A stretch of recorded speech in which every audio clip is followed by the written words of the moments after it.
大家好，嘟嘟又来了。大家好，我是彼得舅舅，欢迎大家回来我们的频道。最近舅舅编写了一个新食谱——扣肉莲藕糕，做法简易，但是特别美味，在网络上第一次分享。如果刚好您也喜欢，那就一起来看看吧。这有点惊喜。首先备好一大罐这红烧扣肉罐头，任何牌子都可以。这一大罐重380克，其他牌子的分量都差不多。打开，将扣肉倒入大碗中，接着再将扣肉剪成小块状，约骰子一般大小。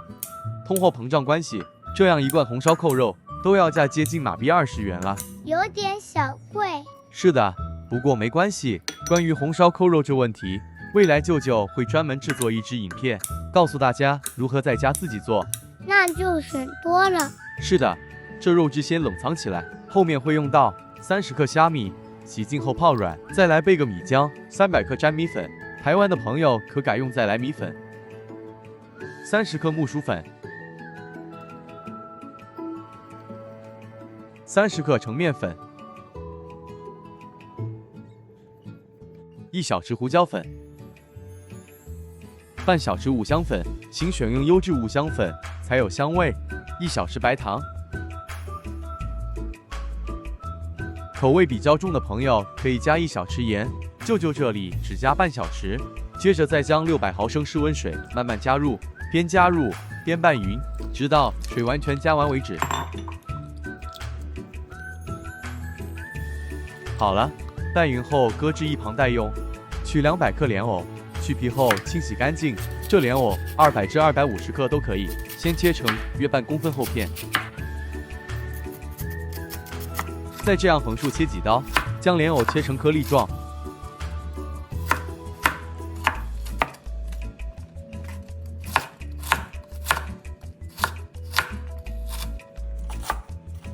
然后再稍微剁几下。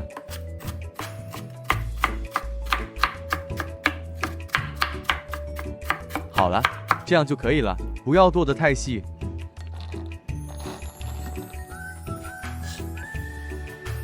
干货内倒入约100毫升食用油，120克小红葱切成薄片，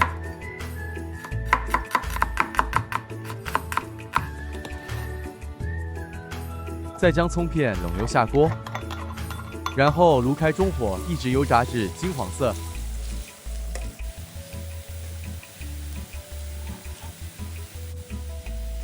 油炸至视频里这状态就可以离火了。冷却后的葱酥颜色会更深一些，离火后直接沥干油分。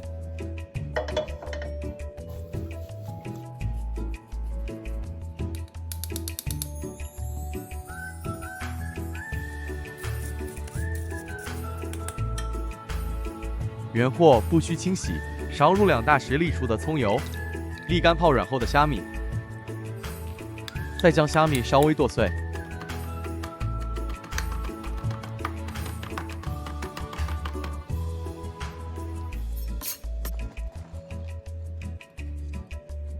将虾米碎倒入热锅中爆香，中火将虾米爆出香气。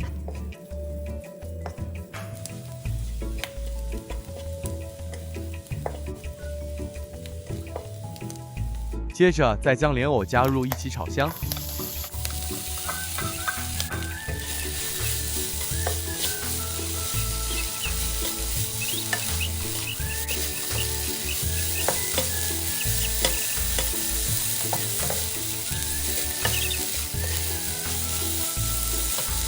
这是浸泡过虾米的水，全部倒入，稍微煮一煮，让莲藕断生。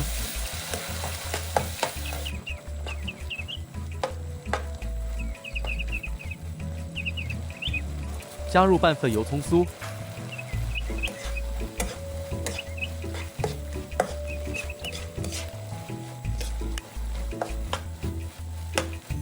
这是预先备好的米浆，入锅前再一次拌匀，避免米浆沉淀。然后倒入锅内，与其他食材一起拌煮。米浆倒入后，记得将炉转低火，然后需不停翻拌，避免糊底。随着拌煮时长，米浆会越来越浓稠。煮至视频中这状态，再将扣肉丁加入，如保持低火，再继续翻拌。这时候才将扣肉丁加入，这样才不会将肉丁过度翻拌，导致扣肉丁完全化开。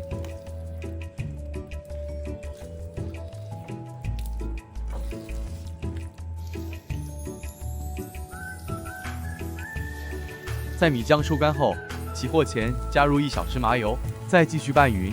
整个拌煮米浆过程约15分钟左右，注意炉全程要保持低火。总言之，此阶段米浆煮得越干，成品就越硬。至于成品怎样一个硬度才是大家想要的，那还真要靠自己下手操作后才能自行拿捏了。不过像视频这状态，肯定就万无一失了。蒸锅里倒入2公升清水，预先煮开。取出一个9乘6寸长方模，涂一层薄薄葱油防粘，这也可以用7或8寸方模替代。在底部垫一张烘焙纸，方便蒸熟后脱模。将食材全部放入，此时食材温度还是很高，请小心处理，避免烫伤。不要着急。是的，这没有时间约束，按着步骤进行就好。将食材按至紧实，再将表面抹至平滑。最后用力震几下，将膏体震得更紧实一些。水开上气后，将莲藕糕生坯放入，大火蒸45分钟。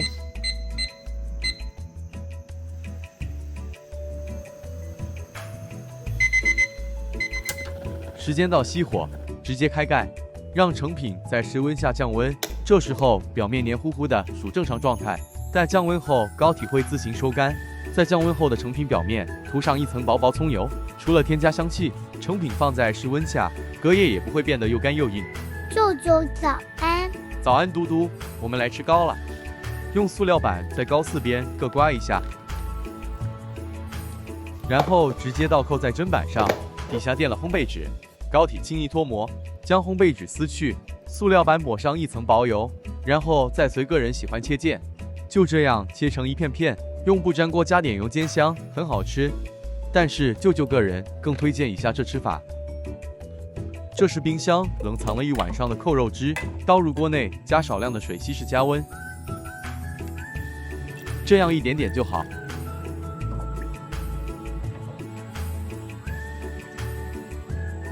在1小匙玉米淀粉内加入2大匙清水翻开。